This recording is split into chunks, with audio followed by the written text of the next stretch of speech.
টিকা সংগ্রহ ব্যবস্থা সংস্কার করতে গিয়ে হাম রুবেলার ভ্যাকসিন সংকটের মুখে পড়তে হয় বাংলাদেশকে।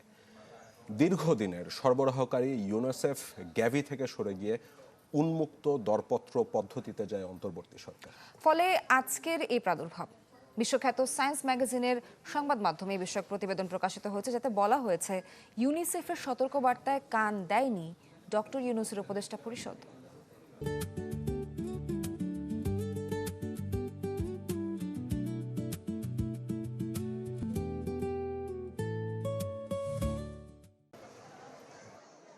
একসময় প্রায় নির্মূলের পথে থাকা হাম বিশ্বে আবার ফিরে আসছে। কানাডা ও ইউরোপের কয়েকটি দেশ যারা একসময় নিজেদের হামমুক্ত হিসেবে ঘোষণা দিয়েছিল, তাদের ওখানেও হাম দেখা দিয়েছে। যুক্তরাষ্ট্রে এবছরই 1700-এর বেশি সংক্রমণ রিপোর্ট হয়েছে। প্রাদুর্ভাব অব্যাহত আছে মধ্যপ্রাচ্য ও আফ্রিকাতেও। বিশ্বের বিভিন্ন দেশে হামের প্রাদুর্ভাবের ভিন্ন ভিন্ন কারণ থাকলেও বাংলাদেশে এর নজিরবিহীন সংক্রমণ নিয়ে প্রতিবেদন প্রকাশ করেছে বিশ্বখ্যাত সায়েন্স জার্নালের সংবাদ মাধ্যম science.org।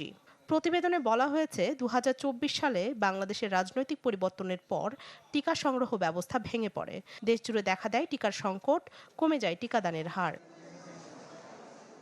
বহু বছর ধরে হাম রুবেলা টিকা ইউনিসেফ গ্যাভির মাধ্যমে আসে বাংলাদেশে, কিন্তু 2025 সালের সেপ্টেম্বরে অন্তর্বর্তীকালীন সরকার ইউনিসেফের মাধ্যমে টিকা সংগ্রহ বন্ধ করে উন্মুক্ত দরপত্র পদ্ধতিতে যায়, যার তীব্র বিরোধিতা করে ইউনিসেফ। সংস্থাটি সতর্ক করে এতে টিকাদান ব্যবস্থা ব্যাহত হতে পারে, দেখা দিতে পারে মহামারী। সেই শঙ্কাই সত্যি হয়েছে দ্রুত ছড়িয়ে পড়া হামের এক মহামারীর মুখোমুখি বাংলাদেশ, যেখানে মার্চের মাঝামাঝি থেকে এখন পর্যন্ত 32,000-এর বেশি সন্দেহজনক সংক্রমণ এবং 250 জনের বেশি মৃত্যুর খবর পাওয়া গেছে, যাদের বেশিরভাগই শিশু।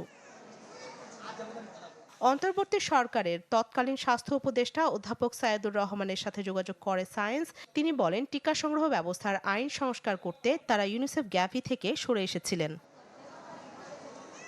Desk report, channel 24।